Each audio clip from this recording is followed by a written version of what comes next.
Welcome, everybody, to another brand new episode of It's My Wrestling Podcast. I'm, of course, as always, your host, Chris Dees. Before we get started, please make sure you hit subscribe if you're watching this on YouTube and follow if you're listening on any audio platforms. Thank you very much. My guest today is a lady I'm really excited to speak to. You may know her from her time in TNA as one of the more memorable and recognizable managers and interviewers that they've ever had in the company's history, even all the way up to today in Impact Wrestling. You may know her as just a badass recording artist as well as part of her band, GoldyLocks. She's, of course, the one and only GoldyLocks. Thank you so much for joining me.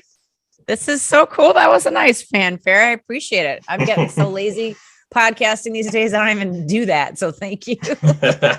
No, I always like to take care of my intros. I don't know why. I've done it since day one. I just like to big up my guests a little bit. I really appreciate you giving me your time. So the least I can do is tell people how awesome you are, you know? How many podcasts has this been for you now?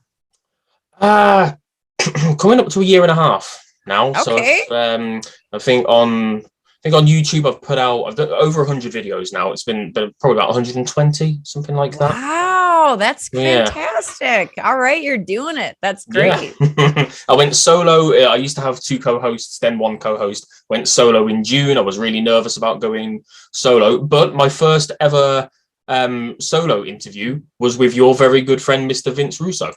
Aw, well, that's a good person to be a good talker. And that is really scary. It is scary because I used to do a show with Vince, you know, and then Vince was like, you can just go do your own thing. And I was like, I didn't know what to do, you know, but scary, but it's fun when you got 100 and some plus shows under your belt. That's great. Congratulations. Thank you. How did your not partnership, that's the wrong word, but obviously your podcast is on RussoBrand.com on Vince Russo's network. So how did that come about? I know obviously you worked together in TNA. Did you just always remain friends?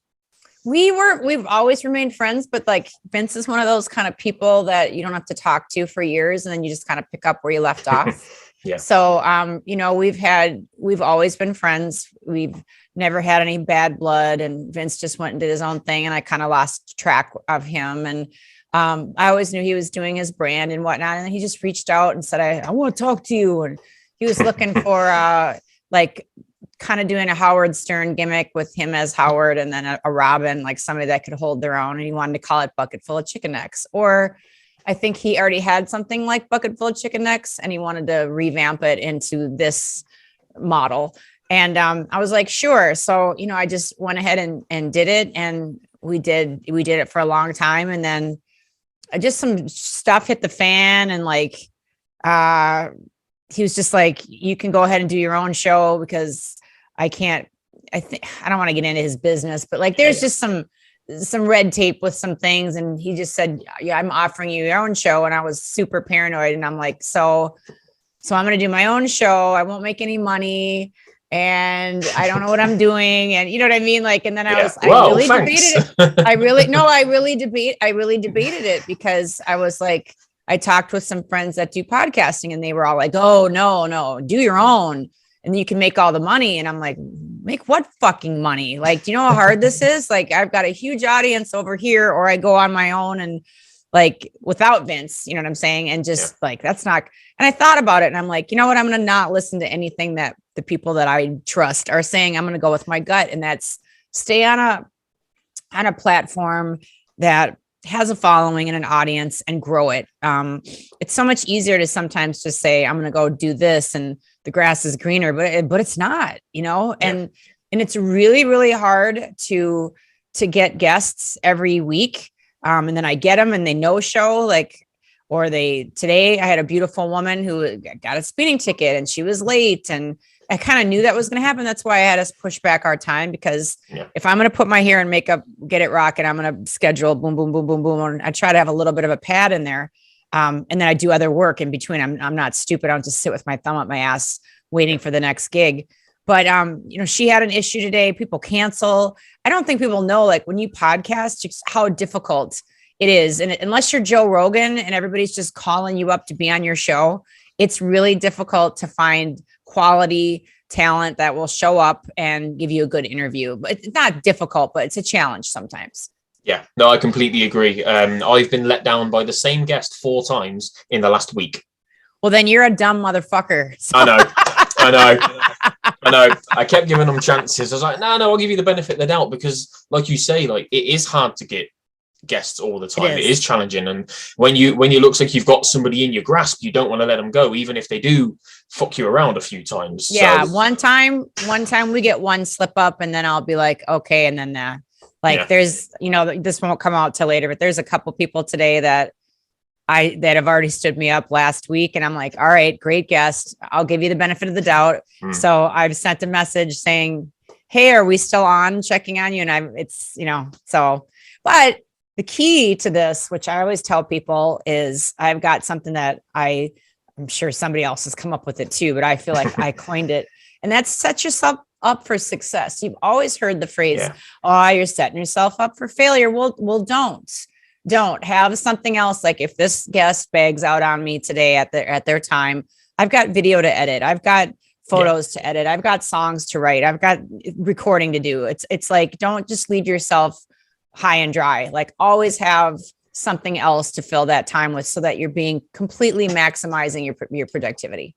Yeah, 100%. No, 100%. Every time, literally yesterday, when this guest let me down, I was like, okay, that's all right. I'm kind of expecting him to let me down, so I'm just going to get editing some videos like before he lets me down. So I was already busy. I think the worst thing that people do as well with podcasts, and I've noticed this myself loads of times, you've probably noticed it even more, is people go in thinking, yeah, I'm going to become a professional YouTuber. No, you're probably not.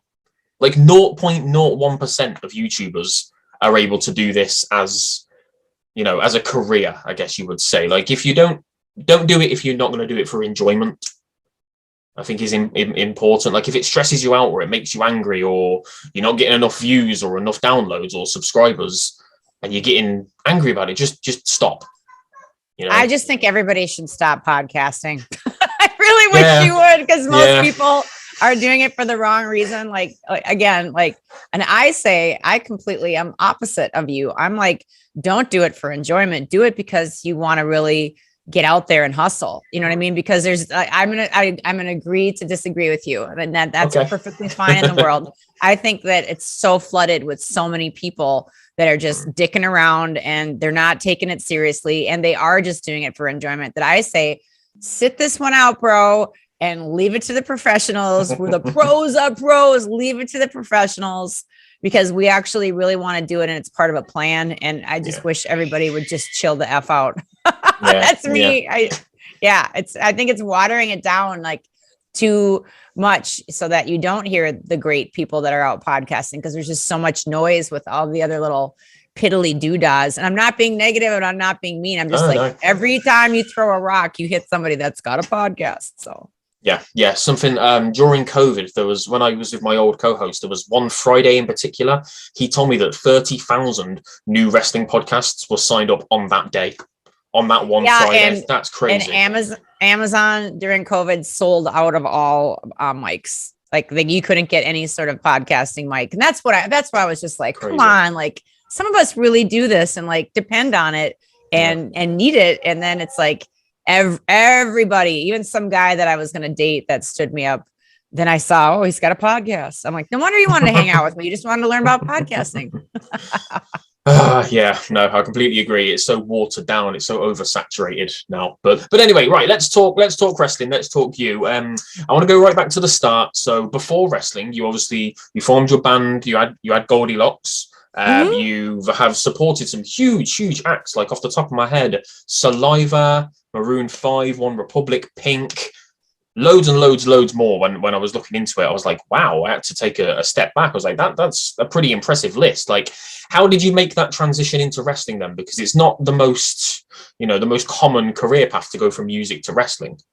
No, but it is when you have a lawyer. I had a lawyer that was the lawyer for major music acts, and then was starting up TNA's promotion with the Jarretts. So it's really any success that you see out there it really is true to say it's all who you know. And I knew somebody really powerful at that time, so they introduced me. They opened up the right doors. Like anytime you see somebody and you're like, how are they doing that? Well, they're either giving really good blowjobs or they know some powerful people. And I knew somebody really great who really, really hooked me up and walked me through the right doors. Now I had to show up which we were talking about earlier. You have to show up and actually have some talent, I hope, and bring something to the table. But usually how all of this stuff starts, and I interview so many people too, and I'm like, how did you get that? And they're like, oh, so-and-so brought me in. That's a wrestling term. You're always talking about so-and-so is bringing you in, or, that's how you bring your buddy to the match or dark match or back in the locker room. And that's how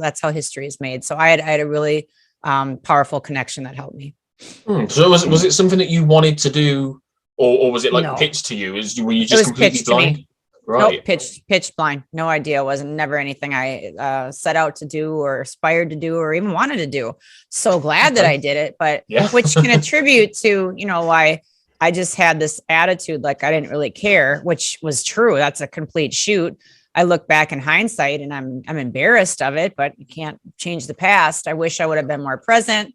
I wished I would have been researching the boys and girls back there in the locker room and all the wonderful things that they did. Goldy's Closet on Russo's brand is basically redemption for all the times I screwed up. And I basically have all my old, not old in age, which is longtime friends on the podcast to apologize to them because I didn't care, but it made for a really good character because I legitimately was like, oh, what am I doing here? Like, oh, what's this? Like, and these, men and women that have done amazing things. And I'm just like, yeah, whatever, a real, like, just laissez-faire, didn't give a shit attitude, which made for an interesting character in hindsight. And a lot of people have told me that. It's not me saying, oh, well, it was an interesting character. I pay attention to what people say, and it's either she sucked so bad, which I didn't when I look back. I was pretty funny and dry humor, sarcasm. They either say that I sucked real bad or like it was just something different, something refreshing, something that you hadn't seen in wrestling before, because I truly didn't care. Yeah. And I think that sort of like it came across a little bit, but you were also thinking as a fan watching like, oh, like she's really good at not caring. Like maybe she really doesn't care. No, I really didn't. I didn't know. I was just like there. I enjoyed all the people that I work with, but I had no idea like I didn't know they were from WCW or I didn't know they were in WWE. I didn't know. I wasn't in the wrestling world. I was just kind of thrown in, and I was to sing. I wasn't even supposed to maybe do some backstage interviews. I wasn't supposed to manage or even take bumps or wrestle. Glad that I did, but literally no idea what was going on, and nobody knew what was going on in the early days of TNA. You just showed up and just all hell broke loose. Anything went. You could say whatever you want. You could curse. You could swear. You could sexually abuse somebody. Basically, nobody cared. It was like, because that's what happens in real life. People at work make comments. They're off color. They are degrading. They are funny. They are extreme, and you just go about your workday. And unless you're a complete pussy and pansy, you go to HR and go, "Ooh, I got my feelings hurt." If you're really like somebody's doing something that's going to harm you, or you're going to get raped or beat up or molested or something, well, hell yeah. But if some guy just makes some dumb comment like guys do, like, there's, what to let slide and what not to. And women are just as bad. Like they make plenty of comments and plenty of things. But if some guy went to human resources and said, oh God, Sandy in accounting, she said I had a nice ass, that wouldn't fly, so it's like double standard Charlie there. It was so wonderful to just basically be able to do whatever you want to do. And there were no cameras back then. Like you could just do stuff after matches and after pay-per-views when you went out, like just shit hit the fan, like old school style, and nobody knew about it. And maybe you heard about it on a rag or whatever, but nobody was filming stuff because nobody really had phones with cameras. Like it just was a fun time. Now it's just like, now everybody has a podcast. Yeah, like it's no offense to TNA because I always loved TNA, but it did feel a little bit like a circus at times. Like it was just you were watching it thinking like, oh, this seems pretty real. I think that's why people loved TNA. I would hope that that's why they loved it. It was very real and very organic, and it was live. Yeah, it was. That's one of the things that attracted me to it. How old was I? I was like 13, 14, 15 at the time. So that I was at that sort of age where, like those kind of things, when it was a bit ruder and a bit more like off the cuff and you couldn't tell, because reality TV was a big thing then as well, wasn't it? Started to come through and it felt very real. You mentioned about how, if you went to HR and complained about that kind of shit, you'd just be laughed at. Was there anybody in TNA at that time that was like that? Was there anybody that took things badly? Was there anybody who didn't, play along with the guys? Because the roster back then was really quite diverse. There were quite a few really, really younger guys, sort of new-ish to the business, but then loads of legends and old timers and people and veterans who'd been around in like the 80s, and they'd been around that environment a lot more than the younger guys. So were there ever any like altercations, any issues backstage? Oh, there's plenty of altercations. As far as with me, man, those guys treated me like gold. I get asked many times to comment and come forward on, speaking out or this or that. And nobody did anything to me. They were fantastic. If anything, it was somebody not in the direct office, but in a connected to office that was doing some sexual harassment. And, that's in Jerry Jarrett's book. And I brought it to Jeff and Jerry and Bob Ryder and said, what do you want me to do with this? And like, they said, we'll handle it. And they handled it. And the guy never bothered me again. Like, that's just how it went down. He wasn't somebody that they could rock the boat with because he was linked to like their financial backing. So what are you going to do? You just figure out some hot chicks to bring backstage and like let them connect and leave Goldy alone. So that was the only crap that I dealt with. And like when I went to them, they took it very seriously because they didn't want to lose their money. They didn't want the money train to go. And I didn't want to say anything because all my new friends would now be out of a job. Like we wouldn't have any funding. We'd be done. So that's that. As far as that, that's a good question though. Like, I mean, people had heat back in the locker room backstage, real heat. People really tried to kill each other. Like people would tape their arms with metal so that if they did like a flying clothesline like that, they could kill the guy. At least he'd get a concussion out of the deal and cough up some black blood. Or, there's a lot of dirty playing back then. And what are you going to do about it? Like nobody's going to do anything about it. So again, no cameras, no real accountability. So for the most part, for pretty much 100% of the part, everybody treated me amazing, just amazingly well. Yeah, and it sounds like when you did have that issue, at least it was dealt with pretty swiftly. Well, yeah, I'm sure not for for me, like not because they were concerned about me and my feelings, but just, as a good business idea to handle your business. Cut it out. Yeah. What were Jeff and Karen like to work for? I've had Jeff on the podcast. It was only a short interview, but he was really cool, really nice guy, so knowledgeable. Like he knows everything about wrestling. Like all the old school stuff. If you could actually even get Jeff on your podcast, because he usually just does 15-minute chunks, like that's a big deal. So you must be doing well if you can get him. He was just on my podcast last week. Yes, I saw. Yeah. I've never met Karen, never worked with her. That was later on. So, yep. But Jeff was always a good boss. He was forthright, did what he said he was going to do. I had a great working relationship with Jeff. Jeff was just very frazzled and very busy because he was in charge. So you didn't talk to Jeff until, after the show. And even then he was in intense conversations with people while they were slamming down a few beers. Like Jeff is a businessman. He will always be a businessman. And Jeff cares about business and numbers.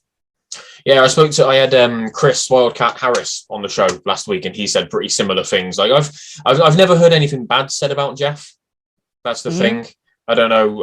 Everybody always just seems to have very positive things to say about him. And like I said, when he was on the show with me, he was an absolute delight.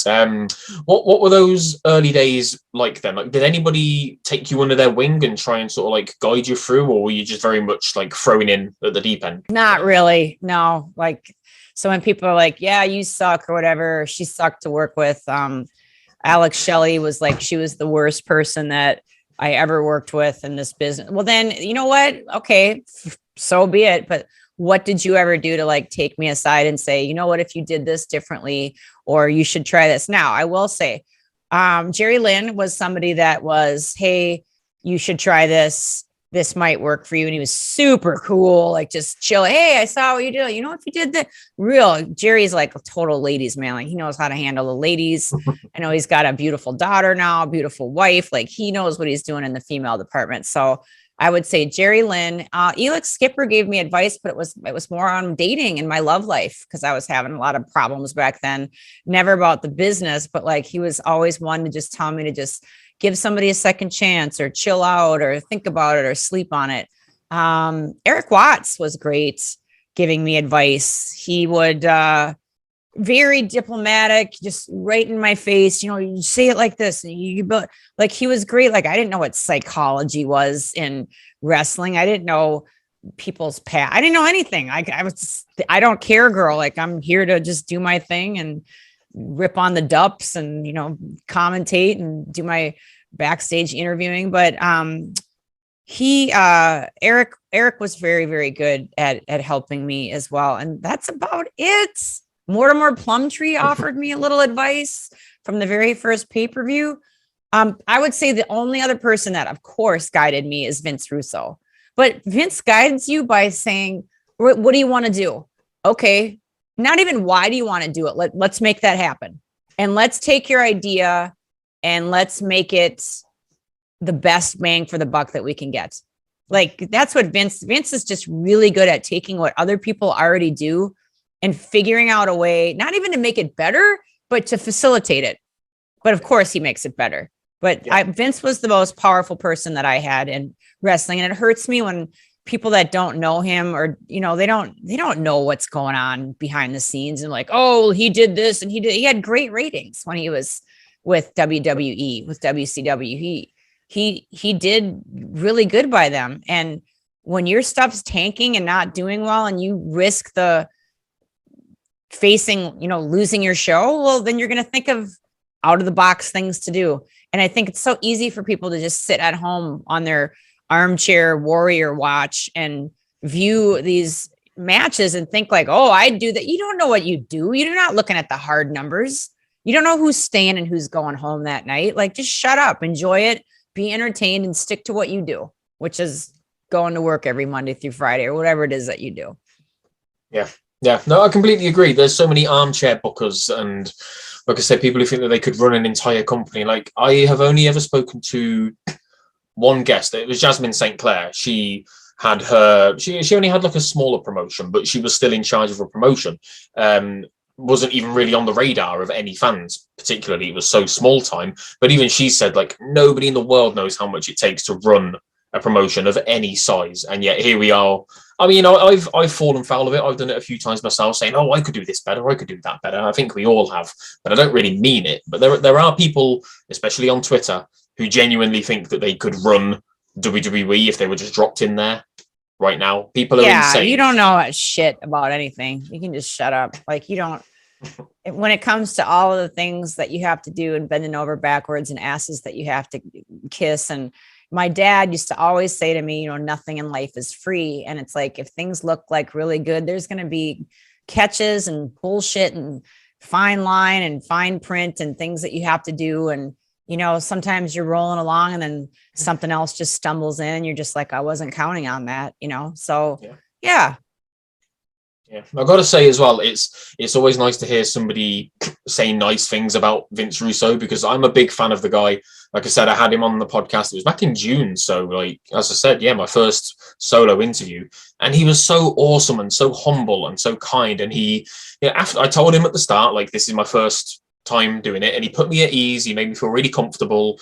He took about 5-10 minutes extra after the interview as well to just sit there and talk to me and give me advice and say what he liked or what he didn't like, what I can improve on. Like, I understand people didn't like some of his booking, maybe, or they didn't like the Attitude Era. They say it was degrading and all that kind of shit. But like, well, you watched it, didn't you? If it was so degrading, then why did you watch it?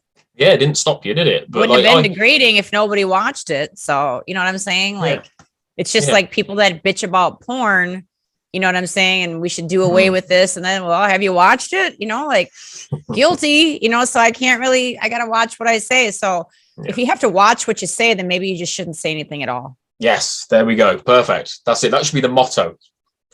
If you have to watch what you say, just don't say it at all. If you haven't got anything nice to say, don't say it at all. Old saying, but it's true. Yeah, absolutely. So how about like your the latter days of your time in TNA? Like, what were there any circumstances around you leaving the company? I've read something in the past about Abyss, that there might have been something going on there with Abyss. Yeah, Abyss lied and got me fired. It's water under the bridge. I said I was going to take a bad bump and sue the company. Obviously, if I was going to sue the company, I would have sued them when I had proof of massive sexual harassment from the investor, from one of the backers. If I was going to do it, I would have done it then. So I was so pissed about that, and I didn't understand, but I was getting too much camera time. So I guess a lot of the boys didn't like that some crazy girl that was in with Vince Russo and The Office was, they're putting all kinds of, vignettes and things like that I look back and I'm like, that really didn't have anything to do with anything. It was two chicks in a bikini, or it was me getting mad at a cell phone store. I can see where people would be like, what the fuck is this? Like, I get it, but there's just better ways around it than lying about something, making up a story that isn't true and getting somebody fired. I mean, I've seen Abyss since. It's like, maybe he did me a favor. Maybe if I would have been there 6 months more and took some bad bump, I would have broken my back or broken my neck or been debilitated for the rest of my life. Who knows? I believe in God. I believe in the universe and angels and karma. And I just think that there is some grand, I call him God, Jesus, controller. That's just like, I got to move my chess pieces around so that I hear and answer as many of the prayers of the people who worship me, like need and want. And I got to move things around. And maybe part of the puzzle was that I got booted so that somebody else had that opportunity, or that I got booted so that I didn't get hurt, or that I got canned so that another opportunity would come my way. I don't question it anymore. I don't get mad. I just go forthright, doing the best job that I can and learning from all of the mistakes that I made. Like I said, my podcast on Russo's brand is basically redemption of, hey, will you come on my podcast and let me apologize to you? Hey, Shark Boy, will you come on and let me apologize to you? Hey, Jeff Jarrett. Hey, D'Lo Brown. It just, the list never ends. Just me, like, I didn't know how great you were. I didn't know how, the only person that I haven't gotten on my podcast is Elix Skipper, because he's not doing them anymore because his child died a while back and he's just done with talking to people. But I did see some sort of post with somebody saying, I want you to be my podcast. And he said, if I ever do them again, Goldie's get my first one. So I was like, Elix. So with the exception of Elix, who I still keep in touch with on social media and see all the great things that he's doing, I just keep having people on and on and on to apologize and to make things right in the best way that I can. Yeah. Yeah, that's really nice. And they're always really candid conversations as well. Like even just how you spoke to me today, like you don't hold back. You're really just upfront and honest about things. And I really like that, because I have so many guests on the show that don't want to rock the boat. They just want to sugarcoat everything. But I want to hear the real stories, and that's what people get from you. Well, I'm not in the same position as some of the people that you have on that are sugarcoating. Yeah. You got to really watch what you say every time you do anything or you write anything, because they'll cancel you out and come back a year, 2 years, 10 years, 20 years later, they'll come back and said, oh, well, you said. And some of the people that you have on that are sugarcoating have way more to lose than I do. Yeah. So, I appreciate you putting me over and I appreciate the compliment, but we got to go back and look at, where they're at as well. Like there's a lot of stuff that I really wouldn't dig deep into, because maybe it wouldn't hurt me, but it would hurt the people that are connected to me. Yeah, so, I appreciate you saying that, but we still have to respect them for even coming on your show and talking it all. Oh God. Yeah, absolutely. Yeah. It's a privilege just to have them on in the first place. I know, I completely agree.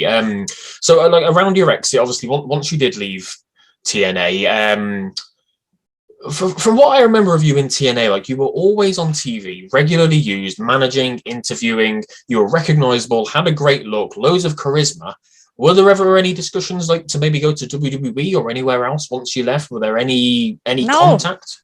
No, nobody did anything. No, nothing. No, because I would have taken it. I've always wanted to go to another promotion. I would love to go back to TNA, knowing now. I wish I knew then what I know now. Well, I know shit done now. I'd love to go back and do something. And I put that out into the universe all the time. I'd love to go back and be the most evil heel that ever walked the planet and tell a backstory of Abyss, or tell a backstory of somebody if they brought them back. Like, because there's so much nostalgia going on right now with all of the reruns and the repackaging and rebranding of the old TNA stuff coming around. And I know like it's cycling through now, and I wish it would come back around again, because it was so cool getting to meet new people that are like, oh, I just discovered you, or this promotion, or these are really cool characters or good wrestlers. And I would love to go back, or I'd love to come on something new and tell a backstory. I really, really would. Do you still keep up with the product now? I know you weren't really wrestling. You weren't into wrestling before. Somewhat, because I have to interview everybody. So I go and I look at their stuff. I mean, because of the job that I have with Russo now, I keep up with a lot of the promotions and a lot of the indie people. I really enjoy interviewing independents that are up and coming, or even just really trying hard and giving them some spotlight. Of course, I like to have more well-known guests as well. Everybody in between, there's room for everybody. So I do keep up because of what I do. Yeah. What do you make of, I know it's a pretty broad question, but like, what do you make of the business now compared to when you were in it nearly 20 years ago, like how things have changed? I think everything is just like the same for everybody now, like for everybody on TikTok and for everybody on Instagram. And I just feel like, well, I'll go the negative and I'll go the positive. The negative is, it's just like, what are we doing here? Like, I don't feel like it used to be like it's not real because of the moves or because it was choreographed, or which it's very real.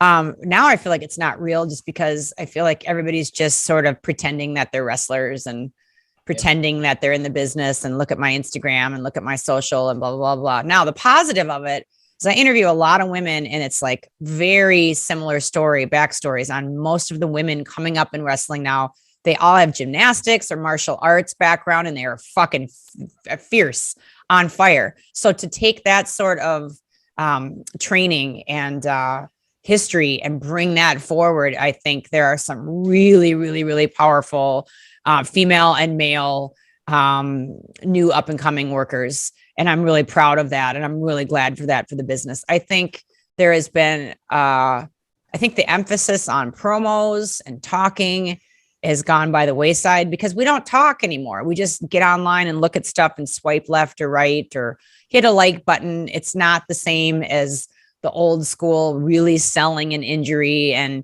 you didn't go out in public with your, who you were feuding with. And I really bought it. I really believed it. And it was more magic. Now it's just like what we were talking about with the world of podcasting. It's like, it used to be cool when somebody said, you have a podcast. And now it's like, oh, I have a podcast too. So does my anus. So does my mom. My grandmother's got a podcast. So does my boss. It's like, so some of the magic like that, I think, is gone in wrestling today. I am glad to see on the positive end, so many promotions that are getting attention. Like, it's not just WWE, or we came along and it was TNA. That was it. There was little piddly things, but like now everybody's sort of like, it's sort of like the best metaphor that I can make is, it used to be in Minneapolis where I grew up, there was Dayton's and there was Donaldson's. There were two really big, fat, real nice department stores, much to the similar thing of Saks Fifth Avenue, Nordstrom's. Those are two, and then everything else was crap, but now it's sort of like, well, Sears was the junker, but now Sears has pretty good stuff. So does Walmart. So does Target. Like, everybody's kind of like neck and neck in that gauge. You know what I mean? Like So I think a lot of the wrestling, it's like everybody's like, oh, you like NWA, you like All Elite, you like, what's the other one? There's Shine. There's, different, smaller promotions. It's like, there's some really good stuff out there. Who are the promotions that are out there? AEW, NWA, TNA, WWE, NLW, obviously they Ring of Honor. Yeah, I mean, like, the thing is you, back in the day, you only knew WWE, WCW. That was it. You didn't really mainstream wrestling. You didn't know about all the other people that were up and coming. Now, when you look at somebody like, oh God, her name completely just escaped me. She's Hispanic. She's like the hottest chick wrestler that's out there right now. And I'm blanking out on her name. Come on. She signed somewhere. Thunder Rosa? It is Thunder Rosa. So I'm just saying, like, Thunder Rosa isn't on WWE, but everybody knows who she is. Yeah. So that's something that's really powerful and great about social media, word of mouth, and what's going on today. Yeah, that's social media. Social media can be great. And like you said, especially for independent wrestlers who are trying to get their names out there or their shows out there, you always see loads of indie wrestlers supporting other indie wrestlers as well, which is lovely to see. Yes. But then on the negative side, like, I always bring up this example. Roman Reigns and Braun Strowman were in the middle of like a red hot feud. in WWE, and literally at that time there was a WWE tour in Italy, and they were taking photos of each other and posting them on Twitter with their arms around each other. I'm like, I get it. I get that you don't really hate each other, but it's like the suspend your disbelief, that kind of it. Yeah, and like keeping kayfabe and it trickles into other things. It trickles into other things. It's like if somebody's like, well, I'm in a relationship and I'm not physically doing something with this guy or girl, but like you emotionally are attached, or you're sending text messages all the time, which I really have to watch because I have a great Patreon, which I'd love to plug. It's Patreon/Goldy with a Y, GoldyLocks. Got a great Patreon, and there's a lot of access to me there. And most of I'd say 80% of the people are very normal. They've got the normal amount of interaction. You sign up for a tier, $3, $8, $15, and it says on the tier, you get this much access to me, or I'll answer this many emails. Well, of course, I don't answer that many emails. I answer way more. Of course, the people that are on the, what is it, virtual locks or whatever, it's $50 a month. You get a video call for 10 minutes. It's never 10 minutes. It's always an hour, so it's like, I always give way more, but you have to be careful. There's that 20% of the people that get on there and like, they literally have a fucking emotional relationship going on with you, where I'd like to answer their email, but it's like, they're starting to get the wrong idea.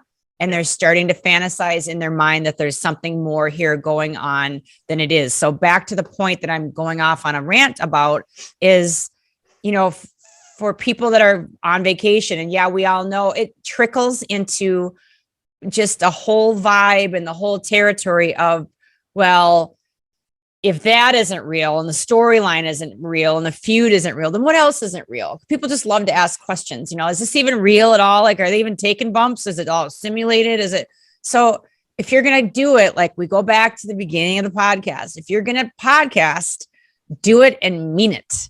If you're going to be in pro wrestling, then do it and mean it. Don't just something to do, or, I tried it, it's kind of working, like what I used to do. Thank you. Don't be like me. Don't be that person that doesn't care. Care a lot. If we cared more in the world about things that really mattered, not about that your friend wears a mask, or this guy didn't get a vaccine, or he did, or you shouldn't care about all that stuff. Like, that's their personal preference. Care about the stuff that matters, and that's just being true to your art. Yeah. And your sport. Yeah, absolutely spot on. Absolutely spot on. Like we keep talking about podcasts and how there's so many podcasts. I'm trying so hard. Like, I've had some huge names on the show. I've had Eric Bischoff as well, and Vicky Guerrero, Al Snow, Lance Storm, some big names, some legends of the business, Larry Zbyszko, Bill Apter. But there is such an oversaturation that I am doing my absolute damnedest to get somewhere. And to be successful, and I'm making money from it. It's monetized, make money from the audio platforms as well. Not much, but it is there a little bit. But I think, it's the oversaturation. There are so many podcasts out there who, I think what really annoys me is the people who complain, but they don't market themselves well. They don't put in that effort. Like, oh, why have I got nobody watching? Why have I only got 100 subscribers? And I'm like, because you're doing one tweet a week. You're not trying to get yourself out there. Well, you did say you should be doing it if you enjoy it. And that is also very good advice. Anything that you do, you should actually be enjoying it and have passion. And like a dog smells fear, people will smell your passion for it. And, I hope that I come across as being passionate, and I always try to do nice promos and good graphics and quality work. And I do really try hard but it gets a little like I'm looking at my Twitter, and I'm looking at this person that stood me up, and I'm looking at the message. Hey, no, I don't think, you know what, bro? It doesn't look like she's coming. Are we? Yep. No, I don't think she's coming. So, whatever. Yeah.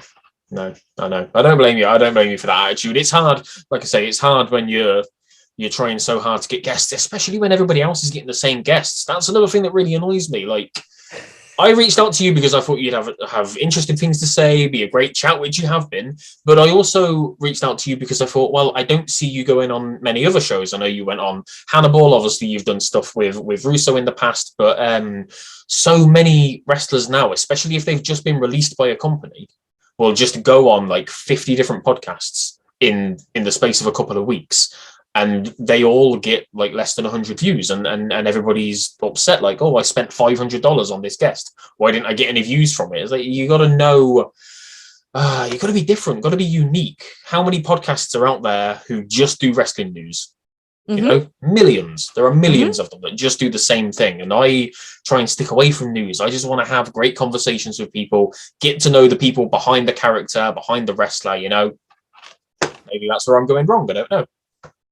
You have a company that I was doing some work with and am doing some work with, and you're part of the world. And we put out Calling the Cheapskates, which aired November of last year. Yes. And then there's another guy that's always doing videos ripping on me. What's his name? Daz, D-A-Z. Do you know who he is?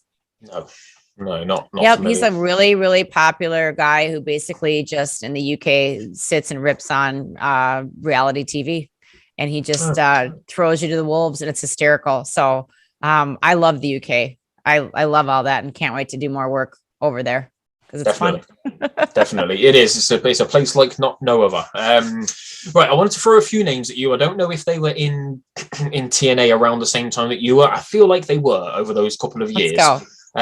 Just want to know what they were like to work with, really. Just people that I'm a fan of.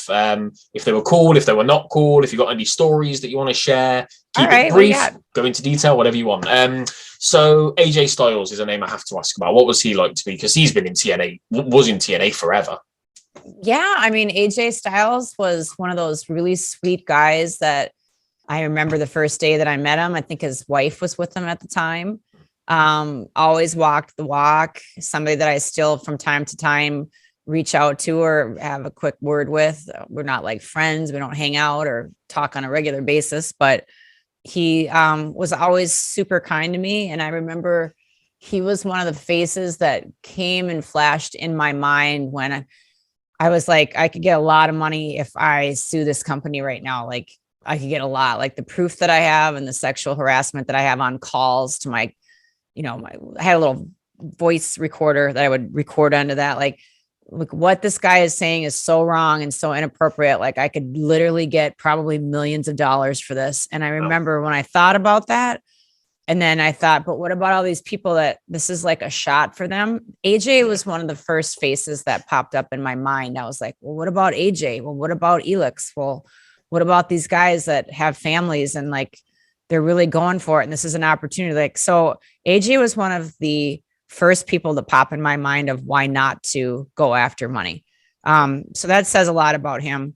I remember seeing a cardboard cutout of him being on tour with the band at some fuel stop station somewhere across America. We were going on our tour bus and I walked in and it was like, he was hustling some energy drink or something. And I just saw the cardboard cutout of him. And I thought, I'm really glad, Goldy. I'm really glad that you just kept your mouth shut and didn't say anything back then, because if you did, maybe this cardboard cutout wouldn't be standing there. Not to take anything away from AJ and his incredible talent. I'm sure WWE would have sucked him up, but would they have seen him? Would he have been able to be loud enough to get to them with the social media not being what it was? Would he have been 35 or 40 before they ever, I don't know. I just say he's one of the people that I made decisions and choices with my own life based on the friendship that I had with him. Yeah, I really respect that. I really do. That's lovely, really sweet. So okay, another name. This one I'm really not sure if he was there at the same time. New Jack. Oh yeah, New Jack was all about business. New Jack was all like super intense and just working the angle, working the interviews, working everything. I had to take this out. It's too hot. Working everything. So him and Sandman and all those guys, I was in bits with them and I did, look at this piece of shit jacket just falling apart on me while I'm talking to you. It's like, it's a faux leather, vegan friendly. Well, the problem with non-leather is it starts flaking like whatever, little TMI. Just very serious, very calculated, very professional. So me and my laissez-faire didn't really care about what was going on world. You know, we didn't sit down and have like and again, we did not sit down and have a lot of conversations. What a fucking idiot, Goldy. Seriously. Like, really, bro? You have all these people that you could have been talking to. What a book that I'd be able to write right now, but I was just too busy being stupid. So that's my New Jack story. Always super pro, always all about the business. One of the, he's not old timer old, but his philosophy and his mentality for the business is keep it sacred, keep it kayfabe, protect the business. I respect that greatly about him and Sandman. Yeah. A lot of people talked a lot of shit, obviously, when he passed away. I was really sad. I didn't know the guy personally. What did they say? Just, you know, all of his controversies and the things that he's done in the past. And like what? I think the main one is the whole throwing the guy off the scaffolding and trying to kill him, that whole thing, and all the stuff from Dark Side of the Ring and, you know, all that kind of stuff. Okay. Well, I don't even know about all that stuff because when I worked with him, he was totally cool to me. So, you know, I don't even know about all the bad stuff. Yeah. Yeah, there's quite a lot of it, but I like I said, as a fan, I just tend to ignore it. So AJ, New Jack, Lex Luger, I think he was there around that time. I didn't work with Lex. No, I know lots of stories about him, and again, like I'm sure people have lots of stories about me, and they're not positive. All the stories that I know about Lex aren't that positive, but obviously the guy's doing something right. He's made it this far, so I never did work with him. I know he's really done a 180, 360, whatever. Well, he's turned things around, and that's all that I look at as the guy that he is now. It seems like a lot of people do like him. So yeah. There's another name who I really, really hope that you did work with, or at least cross paths with, because everybody's always so nice about Dusty Rhodes. Oh, nothing bad to say about that guy. He was all business, a lot like he was like a way nicer version of Jeff Jarrett at work. Okay. Like, Jeff's great to have, you know, and then he's nice on pods and everything, but Jeff was just very calculated, very serious. Dusty was too, but he also, especially with the girls, he just made you feel special. And he was, he always made you feel like you had his undivided attention, which is very rare. Yeah. Especially even now when you have conversations with people. I get mad when I have like my bandmates will be talking to somebody and they'll just be like, I'm like, this human being is giving you their conversation and their time. At least look them in the eye and listen. So many times at shows, people are just like looking off. Just again, what's greener? What's on the other side of the fence? What's better? And it's like, if somebody's talking to you and engaging in a conversation, then look them in the eye and have the conversation. And if you need to go, just say, this has been great. I got to go. It was really good talking to you, and then move on. But don't be like, And like Dusty always made us feel, me, that he was really listening and really talking to me. And he was really there. So was Jimmy Hart. Jimmy Hart was this cut from the same cloth, and great constructive criticism that he would give. It never made you feel dirty or like you needed a shower or like you were beneath him. Or he always had a really cool way, because he's a leader, because he's been in this business for a long time, of saying something constructively to you that made you really want to, I want to try that. Oh, really? Well, if Jimmy thinks that, like, it was always real cool. Same with Dusty. Yeah. Oh, that's good. That's good to hear. Like I said, I've asked a few guests about Dusty who've been lucky enough to work with him, and they all only ever say good things. He, like, past or present, would have been my dream guest to interview. I think he would have been incredible. All the stories he'd have had, all the old school mentality. I'd have loved that. Okay, one more name to pull out. CM Punk. Oh, totally cool to me. I didn't hang again, dipshit. Didn't hang with him like I should have. Never saw it coming that he would be the great CM Punk that he is. I just thought he was just a nice guy. Like I didn't recognize his talent. I didn't recognize AJ's talent either. I didn't know what talent was. I was just there to kind of like hang out, and tell some stories and interview people and get irritated and look sarcastically mad. And I didn't know that CM Punk would blow up the way that he did. I'm so glad that he did. And again, I go back to, not putting myself over, but I'm so glad that I didn't sue the company when I had the chance. Because again, who knows where that would have led or how it would have manifested or whatever. I'm glad I kept my mouth shut, because because TNA was around long enough to maybe cultivate some talent that maybe wouldn't have got quite the amount of shine that they did. I'm sure they would have anyway. Again, not taking credit. I'm just saying he's one of those names where I'm like, man, I'm glad I kept my mouth shut. Yeah, absolutely. Yeah, you never know. You never know. Like you say, like the social media wasn't a big thing. Nobody really knew about the independents too much. And we know that Vince McMahon wasn't one to like keep his eye on anything other than WWE. So you're right. I think a lot of these guys would have probably either just floated around or given up with not many. Yeah, I don't know. I mean, I can't say that. I go back to like, did I do something right or what could I do better? Yeah, absolutely. No, brilliant. Thank you very much for that. That was great. So let's bring it around, and I want to sort of like wrap up a little bit by talking about what you're up to now.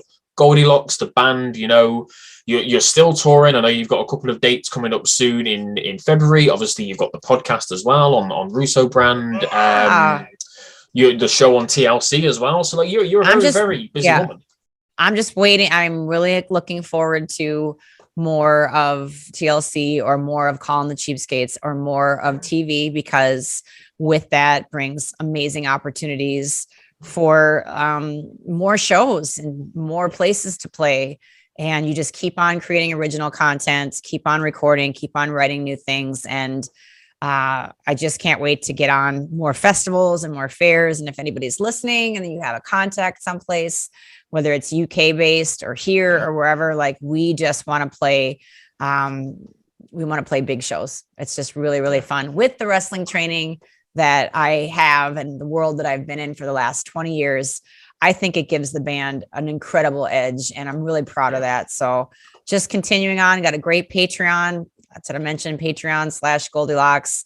It's a lot different than a lot of the other girls. Yeah, there's some sexy content on there, but there's also a lot of people that need coaching or need advice or need a friend. And I'm a good virtual friend, and the whole band gets on Discord chats every week. It's a blast. We know all of these people. We know their shit in and out, and it's a really great support system to have. And, you know, you're supporting us monetarily with a couple bucks each month. And then it's kind of cool to see like the music videos that we put out because of you. You're in the credits. You basically did it. You're executive producer. It's not like, oh, they're giving us money, we'll make them. Like, you really are. Like, we really get your input on things. We get your ideas for content and for, you know, storylines. And it's really fun. There's another show on there called Tub Talk where I'm in the tub. No, I'm not fucking nude. So don't get mad and be like, oh, I can't see your tits. And you never will, because that's just not the kind of show that it is. It's a PG-13 show where I give you advice on what chicks really think about guys. Like, how often do you get a real, you know, intense behind the scenes view on what chicks really, really think? Well, you do. So very proud of some of the content on Patreon. And again, love all the people on there. So that's what I'm up to. Thank you for asking. Awesome. And where other than Patreon, where can people find you on social media just all channels? Over. It's Goldy with a Y, Goldy, Locks, and then Rocks, ROCKS. So love a follow on Twitter, Goldy with a Y, Locks Rocks, or Instagram, Goldy with a Y, Locks Rocks. Facebook, that interesting land of people. All over there, lots of Facebook pages. So yeah, Twitter and Instagram preferred, but wherever you social at, I'd love to be your friend. Yeah, I stick away from Facebook a little bit. It's a little bit weird. It's way weird. There's a lot of characters on there. Like, you get a lot of characters on Twitter, a lot of angry people, but I can deal with anger. Facebook is just straight up weird people, crazy people. I just get so many people hating on me, and I'm like, who are you? Like, I don't even know who you are. Well, you're one of my friends. I'm like, yeah, because one year when I got Facebook, I was accepting everybody, but I don't know who you are, and I don't care. Sorry. You actually followed me on Twitter before I followed you, and I was really pleasantly surprised. It was probably about a month ago. It just popped up like GoldyLocks has followed you. I was like, wait, that's not GoldyLocks. Surely that's somebody. Me. That's someone with like 20 followers pretending to be GoldyLocks. Some weird guy. That's me. That's me with a shit ton of followers and still no blue check mark. And I just gave up caring. Don't even care. I'm like, I see people with no followers who haven't done shit, who've got a blue check mark. And I've done so much stuff in my life and I've got no check mark, and I don't care. I bring it up just to say, don't even care. Don't even care about that. Yeah, I saw you and I saw what you're doing. I was like, oh, I want to follow that guy. So there you go. Awesome. Thank you very much. I'm glad you did, because it led to this, and this has been a great chat. I've really enjoyed it. Thank you so much for joining me. I appreciate you, honey. A genuine pleasure. Really appreciate you giving me your time.